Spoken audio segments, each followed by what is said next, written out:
Welcome back to the deep dive. It's great to be back. For this deep dive, we're tackling something pretty fundamental. Oh, yeah. How we learn. Absolutely.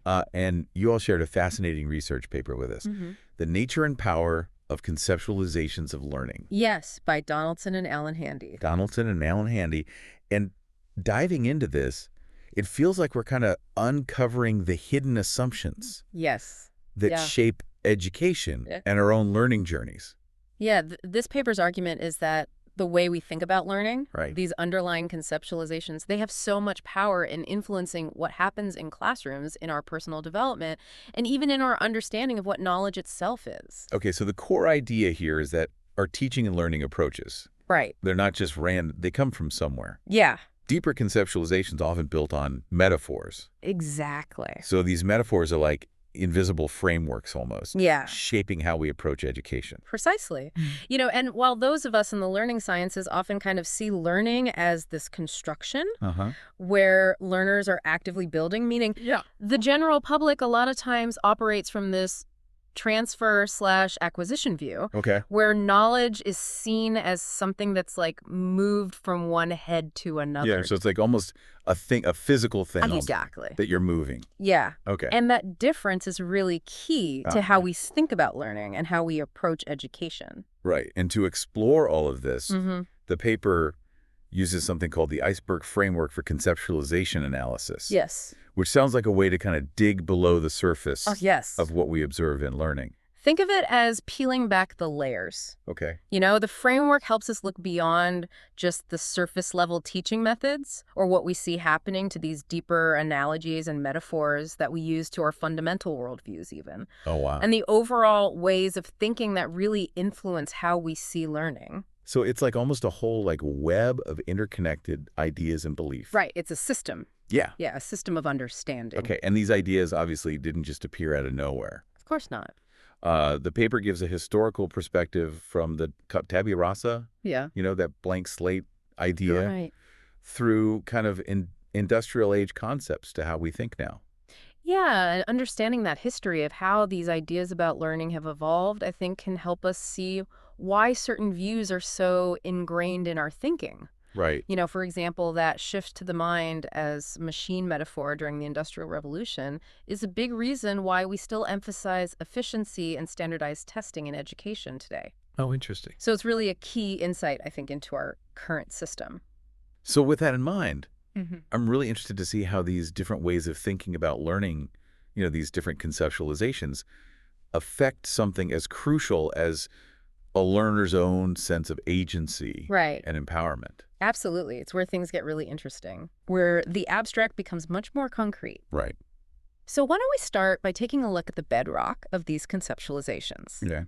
The power of metaphors. Metaphors, we use them all the time in our language. All the time. And the paper, quoting Hofstadter and Sander, calls analogies the fuel and fire of thinking. Yeah.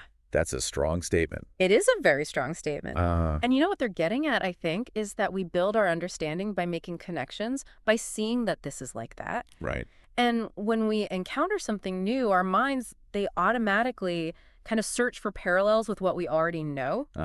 And this process is so natural and so fundamental that these underlying analogies, they really deeply shape how we experience and interpret things. That makes sense. Yes. I mean, if you're trying to understand, say, a new piece of software, you might compare it to a filing system or even like a kitchen appliance, Right. That comparison gives you kind of a foothold. Exactly. And metaphors are a specific type of analogy where we map characteristics from one unrelated area, which is called the source domain, onto another area, which we call the target domain. Okay. So a classic example of this is the metaphor, time is money. Oh, yeah. Okay, so where money is the source and time is the target. Exactly. So we talk about spending time, investing time, even wasting time. Right. All terms from the financial world. Precisely. And it's not just about the words we use. Right. It's about how we actually understand time. So conceptual metaphor theory suggests that these everyday metaphors that we use, like spending time,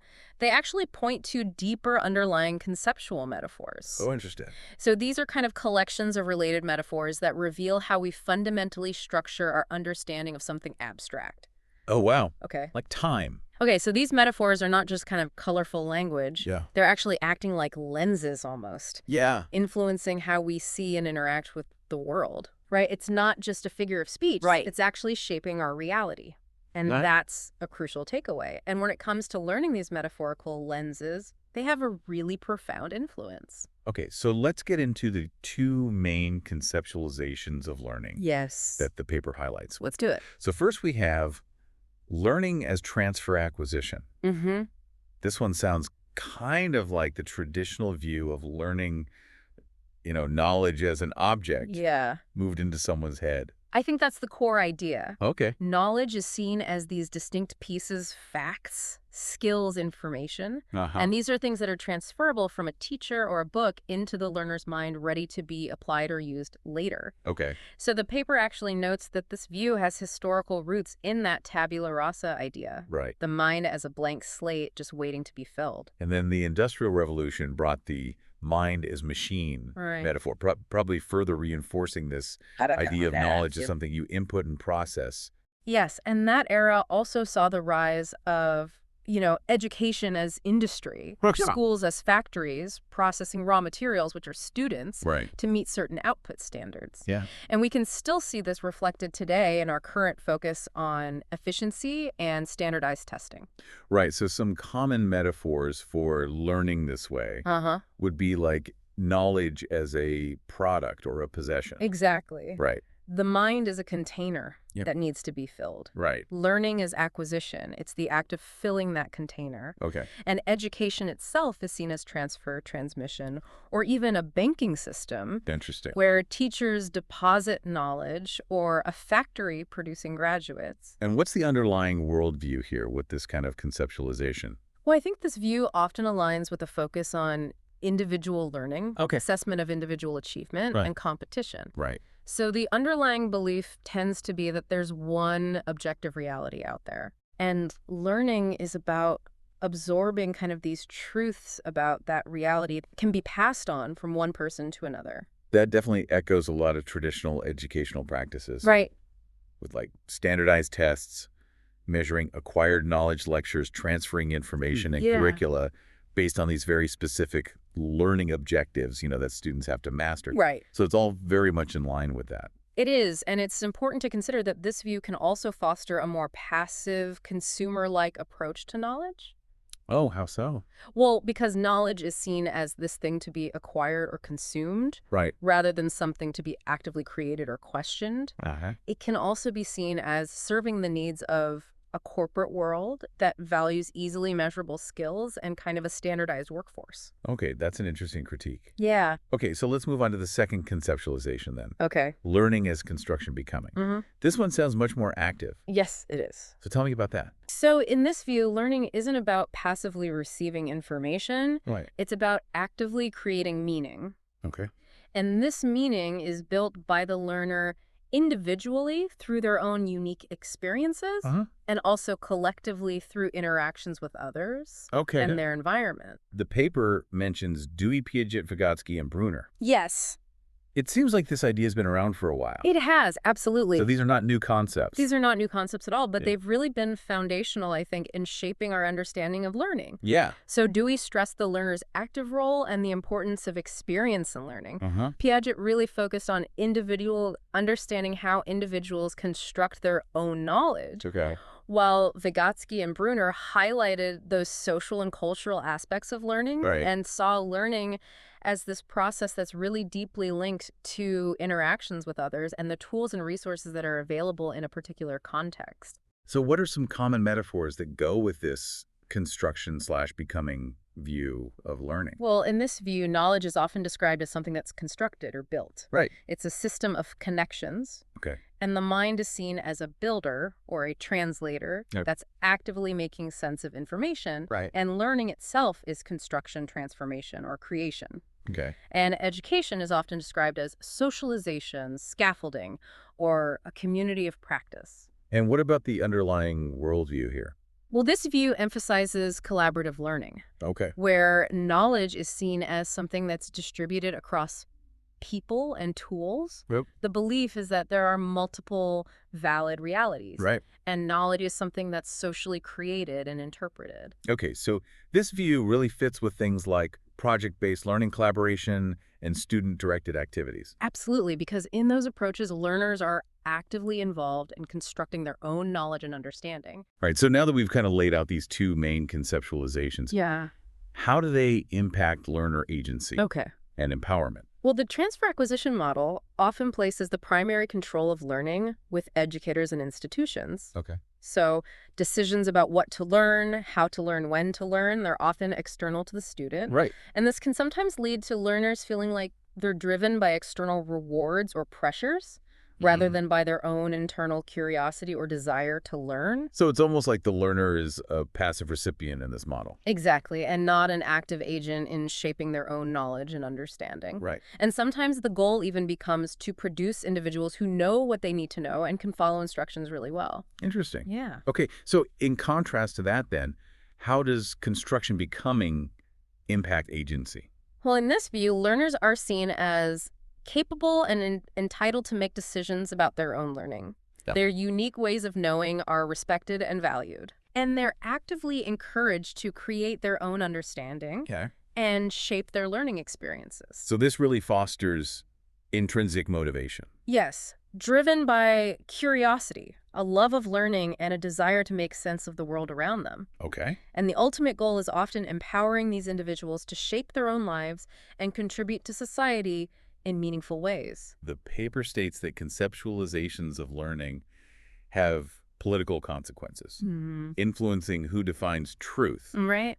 That's a profound statement. Yeah, it is. How so? Well, think about it. If one view of learning dominates, it shapes what knowledge is valued, how it's assessed, and who gets to decide what counts as legitimate learning. Right, so it's not just an abstract concept. No, it's got real-world implications. Yeah, it really affects power dynamics. It does, and the paper also touches on this idea of critical pedagogy, which challenges that traditional transmission model of education and aims to empower learners to question those assumptions and power structures through active learning and knowledge construction. Okay, so now let's get into these illustrative cases that the paper presents. Yes. These are really interesting. I agree. Let's start with public perceptions. Okay. They used Amazon's Mechanical Turk to ask people a very simple question. Right.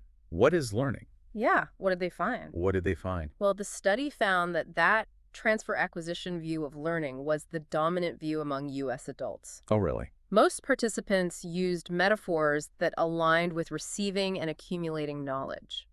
So that seems to confirm that this model is really deeply ingrained in our society. Yes, very much so. But were there other conceptualizations present in the responses? Yes, there were. They also found evidence of participation construction and biological conceptualizations. Interesting. But interestingly, those who used transfer acquisition metaphors, they tended to only use those metaphors. While those who used the other types of metaphors were more likely to mix and match among those different conceptualizations, but generally not with transfer acquisition. Okay. So this kind of suggests that there might be a fundamental difference in how people who hold these different views actually conceptualize learning. Wow, that's really telling. Yeah. Okay, let's move on to the next case then. The Every Student Succeeds Act. Right, ESSA. ESSA. The policy documents what was dominant there. Well, ESSA and related materials from think tanks and policy organizations, they strongly favored the transfer acquisition view of learning. Okay, not A huge surprise. based on what we just talked about. Right. But another interesting thing emerged as well, which the authors called a kind of business management view of education. Oh, business management view. Yeah. So what is that all about? So this view frames education as a business Okay. where test scores are the product. Oh, interesting. And the goals are efficiency, standardization, and, growth and innovation. A lot of metaphors from industry and business. Right. So it's like we're taking the logic of the business world Yeah. and just kind of applying it to education. Yeah, exactly. Yeah. And so education becomes about hitting certain targets and maximizing output, just like a company. And was the purpose of education discussed in these documents? It was, and it was often framed around job preparation and economic improvement. Yeah. So the transfer acquisition view of learning really supported this business approach to education, Right. reinforcing this idea that education is about efficiently delivering workforce skills. Okay. And what about construction becoming? Was that present at all? It was virtually absent from these policy documents. Wow. Only one sentence hinted at it. Interesting. And the authors argue that this codification of the transfer acquisition view in policy actually reinforces it systemically. Right. So it's like a self-perpetuating cycle almost. Yeah, exactly. Okay. And then finally, the last case, educational psychology journals. Yes. What do they find there? Well, they analyzed articles from two prominent journals in the field, Okay. Educational Psychologist and the Journal of Educational Psychology. Uh-huh. And they found that overall, the transfer acquisition conceptualization of learning was dominant in both journals. Okay. However, educational psychologists had a greater mix of conceptualizations represented. Oh, that's interesting. So even within the field of educational psychology, there's not one single dominant view of learning. Exactly. There's diversity of thought even within the field. Yeah. And within the transfer acquisition view, they identified two main orientations, what they called economic and computer. Okay, so what does that mean? So the economic orientation heavily relied on business metaphors, Right. talking about, return on investment in education and things like that, Uh-huh. while the computer orientation likened the mind to a computer, Okay. focusing on things like processing, information, storage, retrieval. Right. Very much in line with that kind of computational model of the mind. Exactly, and this was especially common in articles about cognitive load theory. Okay, and what about construction becoming? What orientations did they find there? Well, for construction becoming, they found collective identity and generative orientations.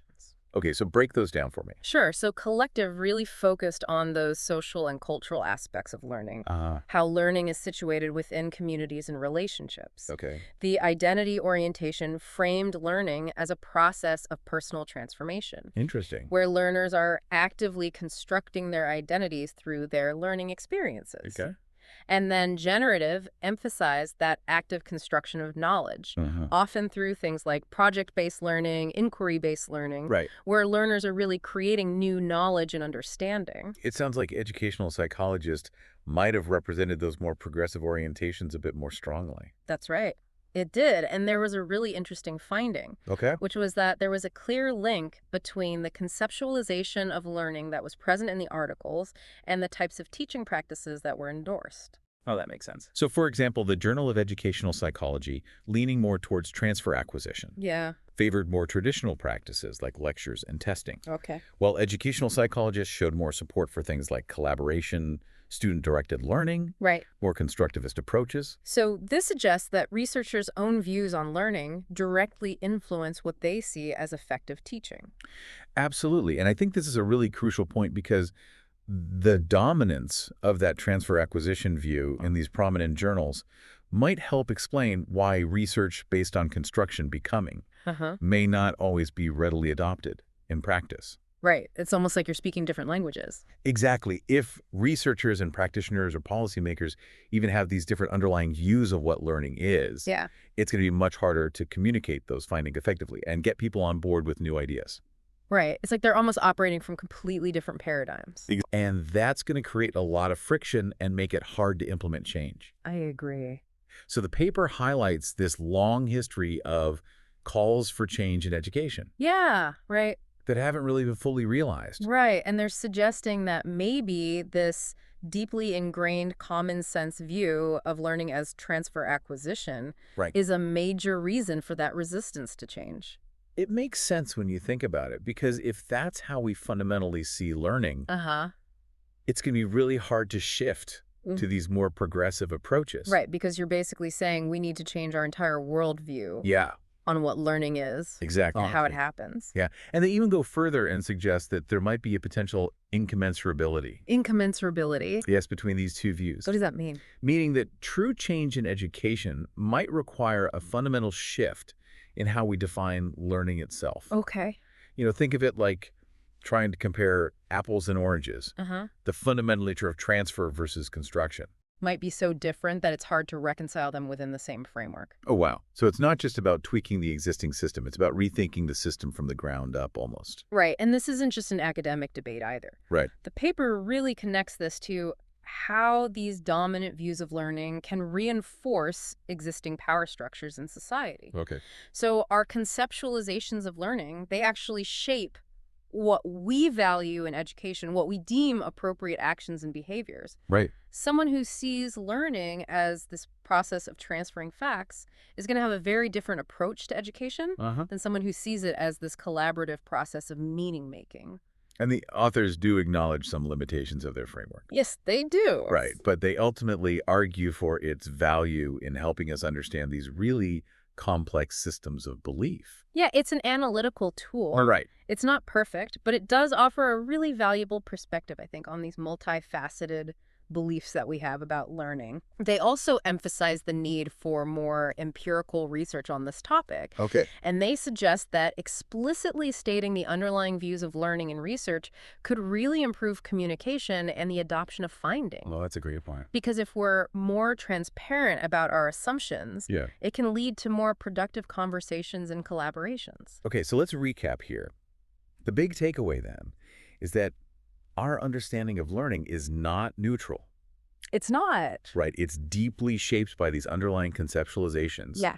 And the dominant transfer acquisition model has these huge implications across education, research, and policy. Absolutely. And this deep dive, I think, really shows just how powerful these fundamental ideas are in shaping our educational world. So this really makes you think about your own understanding of learning. Right. What metaphors come to mind for you when you think about learning? Yeah. How might that influence how you approach learning new things or helping others learn? Yeah. What are your assumptions? What are your biases, even? Those are great questions for our listeners to consider. Yes. And it leads to this even bigger question.